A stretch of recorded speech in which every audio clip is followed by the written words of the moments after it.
ನೀವು ಟಾಳಿ ಹೊಡ್ಲಿಲ್ಲ, ಈಗಲೂ ಕೈ ಎತ್ರಿ. ಮುಂದೆ ನಿಮಗೆ ಈ 50% ಗ್ರಾಮ ಪಂಚಾಯತ್, ತಾಲೂಕ್ ಪಂಚಾಯತ್, ಜಿಲ್ಲಾ ಪಂಚಾಯತ್ ನೀವೇ ಇದ್ರಿ ಮಹಿಳೆಯರು. ನೀವು ಜಯಘೋಷ ಹೊಡಬೇಕು. ಭಾರತ್ ಮಾತಾ ಕಿ, ಜಾತ್ಯತೀತ ಜನತಾ ದಳಕ್ಕೆ, ಸನ್ಮಾನ್ಯ ಎಚ್ ಡಿ ದೇವೇಗೌಡರಿಗೆ, ಸನ್ಮಾನ್ಯ ಶ್ರೀ ಎಚ್ ಡಿ ಕುಮಾರಸ್ವಾಮಿ ಅವರಿಗೆ, ಯುವ ನಾಯಕರಾದ ನಿಖಿಲ್ ಕುಮಾರಸ್ವಾಮಿ ಅವರಿಗೆ, ಅಪ್ಪಗೌಡ ಪಾಟೀಲ್ರಿಗೆ, ಕಾರ್ಯಕರ್ತ ಬಂಧುಗಳಿಗೆ, ಮಾಧ್ಯಮದ ಸ್ನೇಹಿತರಿಗೆ, ಮಹಿಳೆಯರಿಗೆ, ರೈತರಿಗೆ, ಯುವಕರಿಗೆ, ವೇದಿಕೆ ಮೇಲೆ ಕುಂತ ಎಲ್ಲ ನಾಯಕರಿಗೆ, ಮಾಧ್ಯಮದವರಿಗೆ ಯಾಕೆ ಜಯ ಹೊಡ್ರಿ ಅಂತ ಕೇಳಿದ್ರೆ, ಎಲ್ಲ ಈ ಒಂದು ಸಭೆಯ ಈಗಿನ ದಪ್ಪ ಚರ್ಮದ ಸರ್ಕಾರದ ಜನರಿಗೆ ಮುಟ್ಟಿಸುವಂತ ಕೆಲಸ ಮಾಡ್ತಕ್ಕಂಥ ಮಾಧ್ಯಮದವರಿಗೆ ನಾವು, ಯಾಕಂದ್ರೆ ವೇದಿಕೆ ಮೇಲೆ ಕುಂದಲಕ್ಕೆ ಕಾರಣೀಭೂತರು ಇಲ್ಲಿ ಮುಂದ್ಗಡೆ ಇರ್ತಕ್ಕಂಥ ಎಲ್ಲ ಕಾರ್ಯಕರ್ತರು. ನಿಮಗೆ ಜಯ ಹೊಡ್ಲಿಲ್ಲ ಅಂದ್ರೆ ಹಂಗ ನಾವು ಈ ಒಂದು ಜನರೊಂದಿಗೆ ಜನತಾದಳ ಕಾರ್ಯಕ್ರಮವನ್ನ 58 ದಿನಗಳ ಕಾಲ 110 ವಿಧಾನಸಭಾ ಕ್ಷೇತ್ರಗಳಿಗೆ ಪ್ರವಾಸವನ್ನು ಮಾಡಿ ಬೂತ್ ಮಟ್ಟದಲ್ಲಿ ನಮ್ಮ ಪಕ್ಷವನ್ನ ಸಂಘಟನೆ ಮಾಡಬೇಕು. ಜೆಡಿಎಸ್ ಪಕ್ಷದ ಸಾಧನೆಗಳು, ಸನ್ಮಾನ್ಯ ಮಾಜಿ ಪ್ರಧಾನಮಂತ್ರಿಗಳು, ನಮ್ಮ ರಾಷ್ಟ್ರೀಯ ಅಧ್ಯಕ್ಷರಂತ ದೇವೇಗೌಡರು ಸಾಹೇಬರು, ಕುಮಾರಣ್ಣನವರ ಸರ್ಕಾರದ ಅವಧಿಯಲ್ಲಿ ಕೊಟ್ಟಂತ ಯೋಜನೆಗಳ ಬಗ್ಗೆ ಮನೆ ಮನೆಗೆ ಮುಟ್ಟಿಸಬೇಕು ಅಂತಕ್ಕಂಥ ಒಂದು ಉದ್ದೇಶವನ್ನು ಇಟ್ಟುಕೊಂಡು ಜನರೊಂದಿಗೆ ಜನತಾದಳ ಒಂದು ಸದಸ್ಯತ್ವ ಅಭಿಯಾನಕ್ಕೆ ಆಗಮಿಸಿರುವಂತ ಯುವ ನಾಯಕರು, ಭವಿಷ್ಯದ ನಾಯಕರಾಗಿರ್ತಕ್ಕಂಥ ಸನ್ಮಾನ್ಯ ಶ್ರೀ ನಿಖಿಲ್ ಕುಮಾರಸ್ವಾಮಿ ಅವರೇ, ಯಾರು ಅನ್ಯತೆ ಭಾವಿಸೋದು ಈ ಒಂದು ಕ್ಷೇತ್ರದ ಭಾವಿ ಶಾಸಕರಾಗಿರ್ತಕ್ಕಂಥ ಅಪ್ಪಗೌಡ ಪಾಟೀಲ್ರವರೇ, ವೇದಿಕೆ ಮೇಲಿರುವಂತಹ ನಾಡಗೌಡರು, ರಾಜಗೌಡರು, ನಮ್ಮ ಹನುಮಂತಪ್ಪಣ್ಣ ಅಲ್ಕೋಡವರು, ನಮ್ಮ ಮಹಿಳಾ ಅಧ್ಯಕ್ಷರಾದಂಥ ರಶ್ಮಿ ರಾಮೇಗೌಡರು, ಎಲ್ಲ ಮುಖಂಡರೇ ಮತ್ತು ಜಿಲ್ಲಾಧ್ಯಕ್ಷರೇ, ಬಸವನ ಬಾಗೇವಾಡಿ ತಾಲೂಕಿನ ಅಧ್ಯಕ್ಷರೇ, ಇಲ್ಲಿ ಬಂದಿರತಕ್ಕಂಥ ಗ್ರಾಮ ಪಂಚಾಯತಿ, ತಾಲೂಕ್ ಪಂಚಾಯತಿ, ಜಿಲ್ಲಾ ಪಂಚಾಯತಿ ಎಲ್ಲ ಚುನಾಯಿತ ಪ್ರತಿನಿಧಿಗಳೇ, ರೈತ ಬಾಂಧವರೇ, ಹಿರಿಯರೇ ಮತ್ತು ಯುವಕರೇ, ತಾಯಂದರೆ, ನಾವು ಹೇಳಿದೆ ಬ್ಯಾಡ್ರಿ ಟೈಮ್ ಆಗ್ಯದ ಅಂತಂದೆ. ನಾವು ಮನ್ಕಿಲ್ಲಣ್ಣವ್ರಿಗೆ ಇಲ್ಲ ಒಂದು 4-6 ಅಂತ ಇವ್ರು ಹೇಳಿದ್ರು, ಇಲ್ಲ ಆಲ್ರೆಡಿ ಎಲ್ಲರೂ ಮಾತಾಡ್ಬಿಟ್ರಿ. ನಾನು ಒಂದೇ ಒಂದು ವಿಷಯವನ್ನು ಹೇಳಕ್ಕೆ ಇಚ್ಛೆಪಡ್ತೇನೆ. ಈ ಒಂದು ಸಂಘಟನೆಗೆ ಎಲ್ಲ ಹಿಂದೆ ಸರ್ಕಾರಗಳು ಮಾಡಿದಂಥ ಯೋಜನೆಗಳ ಬಗ್ಗೆ ಹೇಳಿದ್ದಾರೆ. ಪ್ರತಿ ಬೂತ್ಗಳಲ್ಲಿ ನಾವು ಗೆದ್ದಾಗ ಮಾತ್ರ ಶಾಸಕರಾಗಲಿಕ್ಕೆ ಸಾಧ್ಯ. ಸಂಘಟನೆಯಲ್ಲಿ ನಾವು ಮುಂದೆ ಬರಬೇಕು. ನಿಮ್ಮ ಬೂತ್ಗಳಲ್ಲಿ ಹೆಚ್ಚಿನ ಸದಸ್ಯತ್ವವನ್ನು ಮಾಡೋದ್ರ ಮುಖಾಂತರ ನಮ್ಮ ಬೂತ್ ಗಟ್ಟಿದ್ರೆ ಎಲ್ಲ ಚುನಾವಣೆಯಲ್ಲಿ ಗೆಲ್ಲಲಿಕ್ಕೆ ಸಾಧ್ಯ.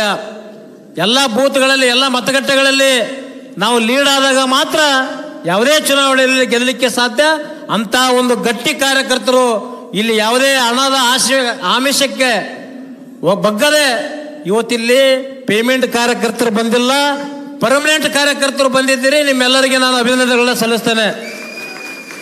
ಕೆಲವು ಕಡೆ ಪೇಮೆಂಟ್ ಕಾರ್ಯಕರ್ತರು ಬರ್ತಾರೆ ಸಭೆಯಲ್ಲಿ. ನಿನ್ನೆ ಹೇಳ್ತಾ ಇದ್ರು, ಇಂಡಿಯಲ್ಲಿ 14ನೇ ತಾರೀಕು ಸಭೆ ಆದಂಥ ಸಂದರ್ಭದಲ್ಲಿ ಸರ್ಕಾರನೇ ಬಸ್ ಕೊಡೋದು, ಸರ್ಕಾರನೇ ಎಲ್ಲ ಕೊಟ್ಟು ಇವತ್ತು ಅಲ್ಲಿ ಜನವನ್ನು ಸೇರಿ. ಇಲ್ಲಿ ಪರ್ಮನೆಂಟ್ ಕಾರ್ಯಕರ್ತರು ತಾವು ಸ್ವಇಚ್ಛೆಯಿಂದ ಬಂದಿರತಕ್ಕಂಥ ಕಾರ್ಯಕರ್ತರು ಯಾವುದಾದ್ರೂ ಪಕ್ಷದಿದೆ, ಅದು ನಮ್ಮ ಜಾತ್ಯತೀತ ಜನತಾದಳ ಪಕ್ಷದಲ್ಲಿ ಅಂತಕ್ಕಂಥ ಮಾತನ್ನ ಹೇಳಿದ್ರೆ ತಪ್ಪಾಗಲಿಕ್ಕಿಲ್ಲ. ನೀವೆಲ್ಲ ಬಂದಿರತಕ್ಕಂಥ ಮುಖಂಡರು, ಯುವಕರು, ತಾಯಂದರು, ಈ ಒಂದು ಏನು 9964002028 ಲಾಸ್ಟಿಗೆ ಯಾಕೆ ಇಟ್ಟರಂದ್ರೆ 2028ರ ವಿಧಾನಸಭಾ ಚುನಾವಣೆಯಲ್ಲಿ ಪ್ರತಿ ಬೂತ್ಗಳಲ್ಲಿ 50 ಲಕ್ಷ ಮೇಲ್ಪಟ್ಟು ಇಡೀ ರಾಜ್ಯದಲ್ಲಿ 50 ಲಕ್ಷ ಇವತ್ತು ಸದಸ್ಯತ್ವವನ್ನು ಹೊಂದೋದು ಅಷ್ಟೇ ಅಲ್ಲ, ನಮ್ಮ ಏನು ಹಿಂದೆ ಮಾಡಿರ್ತಕ್ಕಂಥ ಸರ್ಕಾರದ ಯೋಜನೆಗಳು, ಸನ್ಮಾನ್ಯ ದೇವೇಗೌಡರಾಗಿರ್ಬೋದು, ಕುಮಾರಸ್ವಾಮಿ ಅವರಾಗಿರ್ಬೋದು, ಮಾಡಿರ್ತಕ್ಕಂಥ ಯೋಜನೆಗಳನ್ನು ಮನೆ ಮನೆ ಬಾಗಿಲಿಗೆ ಪಾಂಪ್ಲೆಟ್ ಅನ್ನ ಮುಟ್ಟಿಸಿ ಜಾಗೃತಿಯನ್ನ ಮೂಡಿಸ್ತಕ್ಕಂಥ ಕೆಲಸ ಇವತ್ತು ನಾವೆಲ್ಲ ಕಾರ್ಯಕರ್ತರು ಮಾಡಬೇಕಾಗಿದೆ. ಅಪ್ಪಗೌಡ್ರೆ ಗೆಲ್ಬೇಕಾ ಇಲ್ವೋ ಹೇಳ್ರಿ? ಅಪ್ಪಗೌಡ್ರೆ ಗೆಲ್ಬೇಕಾ ಇಲ್ವೋ? ಅಪ್ಪಗೌಡ್ರೆ ಗೆಲ್ಬೇಕು. ಕುಮಾರಸ್ವಾಮಿ ಅವರು ಮುಖ್ಯಮಂತ್ರಿ ಆಗ್ಬೇಕಂದ್ರೆ ಇವತ್ತಿನಿಂದ ಮುಂದಿನ ಏನು 2.5 ವರ್ಷಗಳ ಕಾಲ ನಮ್ಮ ಹಳ್ಳಿಗಳಲ್ಲಿ, ನಮ್ಮ ಬೂತ್ಗಳಲ್ಲಿ ಎಲ್ಲ ವರ್ಗದ ಜನತೆಯನ್ನ ವಿಶ್ವಾಸಕ್ಕೆ ತೆಗೆದುಕೊಂಡು ನಾವು ಮಾಡಿರ್ತಕ್ಕಂಥ ಯೋಜನೆಗಳ ಬಗ್ಗೆ ಜಾಗೃತಿಯನ್ನು ಮೂಡಿಸಿ ಮತವನ್ನಾಗಿ ಪರಿವರ್ತನೆ ಮಾಡ್ತಕ್ಕಂಥ ಪ್ರಾಮಾಣಿಕ ಕೆಲಸವನ್ನ ನಾವು ಎಲ್ಲ ಕಾರ್ಯಕರ್ತ ಮುಖಂಡರು ಮಾಡಿದಾಗ ಮಾತ್ರ ನಮ್ಮ ಗುರಿ ಮುಟ್ಟಲಿಕ್ಕೆ ಸಾಧ್ಯ ಇದೆ. ಬಂಧುಗಳೇ, ಇವತ್ತು ಈ ರಾಜ್ಯದಲ್ಲಿ ಗ್ಯಾರಂಟಿಗಳನ್ನು ಇವತ್ತು ಎಲ್ಲ ಬಸ್ಗಳು ಡಕೋಟಾ ಎಕ್ಸ್ಪ್ರೆಸ್ ಆಗ್ಯಾವ. ಗೊತ್ತಿತ್ತು ತಮಗೆ? ಡಕೋಟಾ ಎಕ್ಸ್ಪ್ರೆಸ್ ಸಿನಿಮಾನ ನೋಡಿರ್ಬೇಕು ನೀವು. ಎಲ್ಲಿ ಬೇಕಲ್ಲೇ ಬಸ್ಗಳು ನಿಂದಿರ್ತಾವಲ್ಲ, ಇಂಡಿಯಾ ಒಳಗೆ ಹೇಳತ್ತಿರು 3 ಕಡೆ ಇವತ್ತೇ ಬಸ್ ಟೈರ್ ಇಲ್ಲ, ಅದೆಲ್ಲ ನಿಂತವಂತ. ಇವೆಲ್ಲ ವಿಚಾರಗಳನ್ನ ಇಟ್ಕೊಂಡು ನಮ್ಮ ಕೇಂದ್ರದ ಸಚಿವರಾಗಿರ್ತಕ್ಕಂಥ ಸನ್ಮಾನ್ಯ ಕುಮಾರಸ್ವಾಮಿ ಅವರು 9,000 ಎಲೆಕ್ಟ್ರಾನಿಕ್ ಬಸ್ಗಳಲ್ಲಿ 4,500 ಕರ್ನಾಟಕ ಕೊಟ್ಟಂತ ಮಹಾನ್ ನಾಯಕ ಯಾರಾದ್ರೆ ಸನ್ಮಾನ್ಯ ಶ್ರೀ ಎಚ್.ಡಿ. ಕುಮಾರಸ್ವಾಮಿ ಅವರು. ಕೇಂದ್ರದ ಬಂದಂತ ಯೋಜನೆಗಳನ್ನ ನಮ್ಮ ಕನ್ನಡ ನಾಡಿಗೆ ಕೊಟ್ಟಂತ ಕೀರ್ತಿ ಇವತ್ತು ಸನ್ಮಾನ್ಯ ಕುಮಾರಸ್ವಾಮಿ ಅವರು. ಹಲವಾರು ಯೋಜನೆಗಳ ಬಗ್ಗೆ ಎಲ್ಲರೂ ಮಾತಾಡಿದ್ರೆ, ನಾನು ಹೆಚ್ಚಿಗೆ ಮಾತಾಡಕ್ಕೆ ಹೋಗೋದಿಲ್ಲ ಬಂಧುಗಳೇ. ಇಲ್ಲಿರ್ತಕ್ಕಂಥ ಅಪ್ಪುಗೌಡ್ರು ಅಂದರೆ ಬಹಳ ಸರಳ ಸಜ್ಜನಿಕೆ ವ್ಯಕ್ತಿ, ಬಹಳ ಸಂಭಾಯಿತ ಗೌಡ್ರು ಅಂತೇಳಿ ಹೆಸರುವಾಸಿ. ಅವ್ರ ತಂದೆಯರು ಹುಡ್ಕೊಂಡು ಕೂಡ ಈ ಕ್ಷೇತ್ರದ ಯಾವುದೇ ಜಾತಿ ಜನಾಂಗದವರಲ್ಲಿ ಎಲ್ಲರನ್ನ ವಿಶ್ವಾಸಕ್ಕೆ ತೆಗೆದುಕೊಂಡು ಅವರ ಕಷ್ಟಗಳಲ್ಲಿ ಭಾಗವಹಿಸಿ ಅವ್ರ ಕಷ್ಟ ಸುಖಗಳಲ್ಲಿ ಇವತ್ತು ಸಹಕಾರ ಕೊಡ್ತಕ್ಕಂಥ ಮನೋಭಾವನೆ ಹೊಂದಿರತಕ್ಕಂಥ ಅಪ್ಪುಗೌಡ್ರನ್ನ ಮುಂದಿನ ಚುನಾವಣೆಯಲ್ಲಿ ಗೆಲ್ಲಿಸಬೇಕು. ಟಿಕೆಟ್ ತರೋದು ನಮ್ಮ ಕುಮಾರಸ್ವಾಮಿ ಅವರು, ನಿಖಿಲ್ ಅಣ್ಣವ್ರಿಗೆ ಬಿಟ್ಟದ್ದು. ಯಾಕಂದರೆ JDS BJP ಹೊಂದಾಣಿಕೆ ಇರುವಂಥ ಸಂದರ್ಭದಲ್ಲಿ ಈ ಕ್ಷೇತ್ರ ಜಿಲ್ಲೆಯಲ್ಲಿ 4 ಕ್ಷೇತ್ರಗಳನ್ನು ತಿಳಿದರೆ ನಿಖಿಲ್ ಅಣ್ಣವರು, ಅದರಲ್ಲಿ ಬಾಗೇವಾಡಿ ಒಂದು ಕ್ಷೇತ್ರ ಕೂಡ JDS ಪಕ್ಷಕ್ಕೆ ಸಿಗುವುದರಲ್ಲಿ ಯಾವುದೇ ಸಮಸ್ಯೆ ಇಲ್ಲ. ಟಿಕೆಟ್ ಕೊಡಿಸೋದು ಅವ್ರ ಜವಾಬ್ದಾರಿ, ಗೆಲ್ಲಿಸುವಂಥ ಜವಾಬ್ದಾರಿ ಇಲ್ಲಿರ್ತಕ್ಕಂಥ ಎಲ್ಲ ಕಾರ್ಯಕರ್ತರು ಇವತ್ತಿನಿಂದನೇ ಸಂಕಲ್ಪವನ್ನು ಮಾಡ್ಬೇಕಂತೇಳಿ ಒಂದು ಸಂದರ್ಭದಲ್ಲಿ ಹೇಳಿ ಮತ್ತೊಮ್ಮೆ ತಮ್ಮೆಲ್ಲರಿಗೆ ಒಂದಿಷ್ಟು ನಾನು 2 ಮಾತು ಮುಗಿಸ್ತೇನೆ. ಜೈ ಹಿಂದ್, ಜೈ JDS.